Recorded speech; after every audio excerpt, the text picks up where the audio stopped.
প্রিয় ছাত্রছাত্রী সকল, তৃতীয় শ্রেণীর অধ্যায় 1 সবার আমি ছাত্র কবিতাটির প্রশ্নোত্তরটি এখন করব।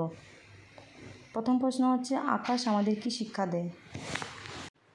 উত্তরটি হচ্ছে, আকাশ আমাদের উদার হওয়ার শিক্ষা দেয়। আকাশের বিশালতা আমাদের হৃদয়কে আরও বড় করে তোলে।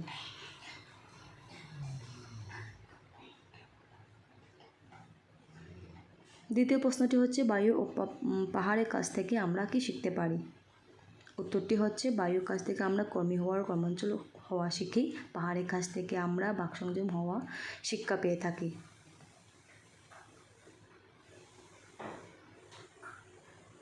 গ নম্বর প্রশ্নটি হচ্ছে, কবি কেন নিজেকে সবার ছাত্র বলেছেন? হচ্ছে, শিক্ষার কোনো শেষ নেই। আমরা সবাই একে অপরের কাছ থেকে কিছু না কিছু শিখতে পারি। বিশেষ করে প্রকৃতি আমাদের কিছু শিক্ষা দেয়। কবি প্রকৃতির কাছ থেকে কিছু না কিছু শিখেছেন, তাই তিনি নিজেকে সবার ছাত্র বলেছেন। বিশ্বজুড়ে পাঠশালা বলতে কী বোঝানো হয়েছে? এখানে পাঠশালা বলতে বিশ্ব প্রাকৃতিক বোঝানো হয়েছে, কারণ প্রকৃতি থেকে আমরা নানা রকম শিক্ষা করতে পারি। পাঠশালাতে অর্থাৎ বিদ্যালয়ে এমন শিক্ষা পাই যেমন বিশ্ব প্রকৃতি থেকে এরকমই শিক্ষা আমরা পেয়ে থাকি। এই কবিতার কবির নাম কি? সুনির্মল বসু। মাটির কাছ থেকে, নদীর কাছ থেকে আমরা কি শিক্ষা পেয়ে থাকি?